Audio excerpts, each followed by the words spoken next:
from the traveling passengers on the quality of food served will be launched shortly. If the service is not to the standard set, especially in hygiene and the taste, severe action will be taken, will be initiated against the vendors, including cancellation of the contract. Indian Railways also proposed to set up food courts at major stations to provide the option of ordering regional cuisine while on board through emails, SMS, and smartphones, etc. A pilot project will be started shortly between New Delhi Amritsar and New Delhi Jammu Tawi sections. Madam Speaker, cleanliness is next to godliness, said Mahatma Gandhi ji, our beloved father of the nation. Madam, I am aware of the sorry state of affairs of cleanliness in the trains and stations. Railways have been attaching high priority on cleanliness, but it has always been a challenge to maintain the acceptable level of cleanliness owing to the sheer number of passengers handled at the stations. Madam Speaker, I have substantially increased the budget allocation for cleanliness in the current year, which is 40% increase over the previous year. I propose to outsource cleaning activities at 50 major stations to professional agencies and to set up a separate housekeeping wing to have focused attention and exclusive responsibility of maintaining cleanliness and sanitation at stations. Madam Speaker, a corpus fund for upkeep will be set up stations in order to provide enough financial resources to the officers who are entrusted with the responsibility. CCTVs at stations will be used to monitor cleanliness activities. All India level helpline number will be printed on the back of the tickets. System of periodic third-party inspections will be introduced. Further, bio-toilets will be increased in sufficient number in trains in order to mitigate the problem of direct discharge of human waste on the tracks and platform aprons at stations. On-board housekeeping services currently operational in 400 trains has received good feedback from passengers. This will be extended to all the important trains. I also propose to increase mechanized laundries in order to improve quality of the bedrolls provided in AC coaches. We will introduce on an experimental basis RO drinking water units at stations and in trains. Reputed and willing NGOs, charitable institutions, and corporate houses will be encouraged to adopt and maintain stations for better cleanliness and upkeep. Madam Speaker, safety of passengers is of paramount importance for Indian Railways. It is estimated that over 40,000 crore would be needed to be invested in track renewals, elimination of unmanned level crossing, and construction of road underbridge and road overbridges. I have received a lot of requests from various states for construction of road overbridges and road underbridges. I am making a provision of rupees 1,785 crore for road underbridges and road overbridges in this budget. I would request the concerned state governments to expedite their proposals and pass on their share of cost. I have decided to introduce a system of speedy clearances based on first-come, first-served basis. We intend to standardize designs and make this available online. Delegation of powers shall be done so power of sanctioning is decentralized. Indian Railways have 30,348 level crossings, out of which 11,563 are unmanned. Each unmanned level crossing is being examined in detail, and depending upon the site condition, action will be taken to eliminate it by suitable modality. Indian Railways propose to use modern vehicle-borne ultrasonic flaw detection system to detect rail and weld fractures. In addition, ultrasonic broken rail detection system will also be tried at 2 locations as a pilot project. In order to improve the safety of traveling passengers, I propose to bring in technology for automatic closing of doors before start of train, both in main line and in suburban coaches. A pilot project will be limited. Number of trains will be taken up.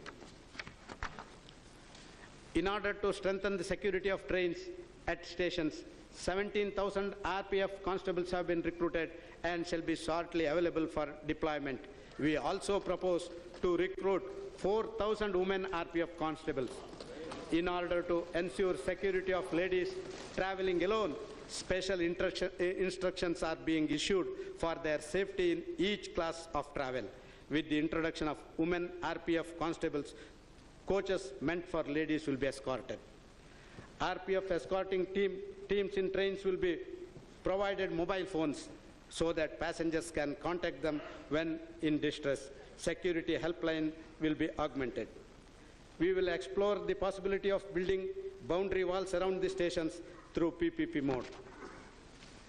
Madam Speaker, I foresee a huge untapped potential in the field of domestic tourism in our country. We plan to take up ecotourism and education tourism in northeastern states. Special pilgrimage centers like Devi Circuit, Jyotirling Circuit, Jain Circuit, Christian Circuit, Sufi Circuit, Sikh Circuit, Buddhist Circuit, and famous temple circuit have been identified.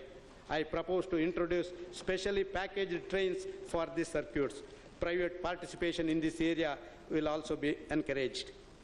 On tourist trains one tourist train will run from Gadag, Pandrapur via Bagalkot, Bijapur and Solapur, covering the pilgrim and tourist places of Karnataka and Maharashtra. Another such train will start from Rameshwaram, covering pilgrim and tourist places like Bengaluru, Chennai, Ayodhya, Varanasi and Haridwar. I also plan to run a special train featuring life and work of Swami Vivekananda to inculcate good moral values, propagate the teachings of Swami Vivekananda. Madam Speaker, railway reservation system will be revamped into next generation e-ticketing system. Ticket booking through mobile phones and through post offices will be popularized. We will improve the system capabilities in e-ticketing to support 7,200 tickets per minute as against 2,000 tickets per minute and allow 1,20,000 simultaneous users at any point in time. Facility of coin-operated automatic ticket vending machines will be experimented. Efforts will also be made to provide facility of buying platform tickets and unreserved tickets over internet. Parking platform combo ticket will be launched to facilitate the passengers and to save their time. Madam Speaker, at this moment, the Railway Board, due to overlapping roles of policy formulation and implementation, has become unwieldy. Therefore, I propose to separate these two functions by restructuring the ministry. Indian Railways has 13.1 lakh staff, most of whom work on the cutting-edge level of providing rail services. It is my duty that they are taken care by providing adequate facilities.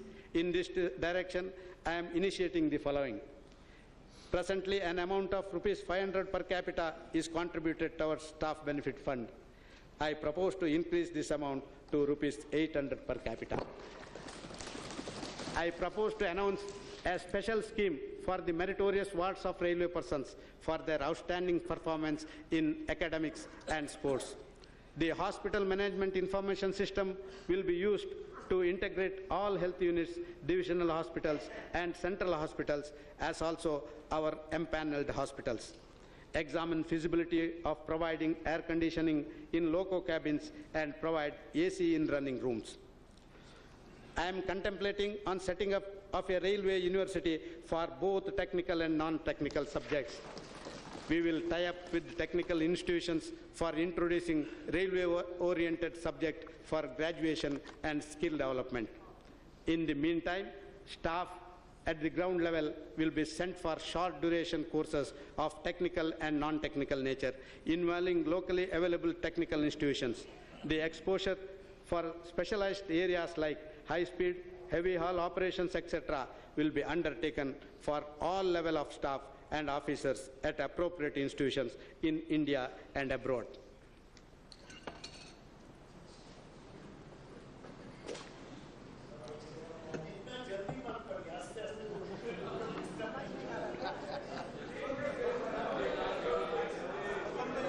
So I think you are all pleased by my budget.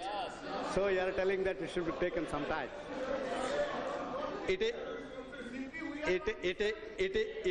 is, please hear me, please hear me, please hear me. It is the wish and dream of every citizen that India runs a bullet train as early as possible. Madam Speaker, Indian Railway is on its way to fulfill that long cherished dream.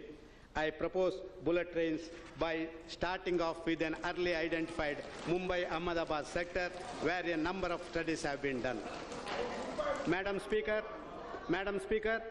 it was the vision of our please hear me, please hear me. No, sir. It is, Madam Speaker,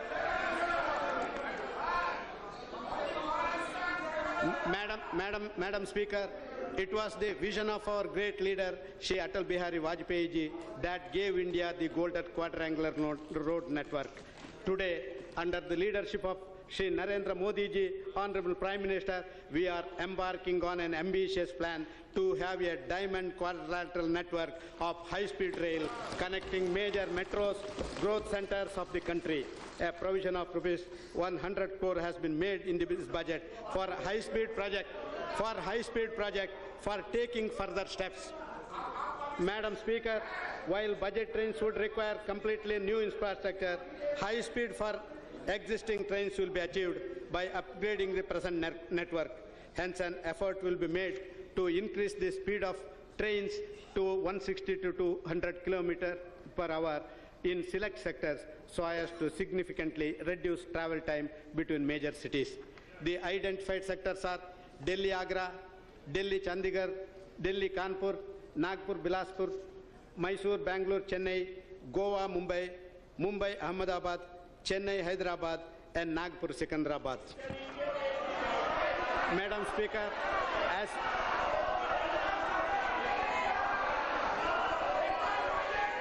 Madam Speaker,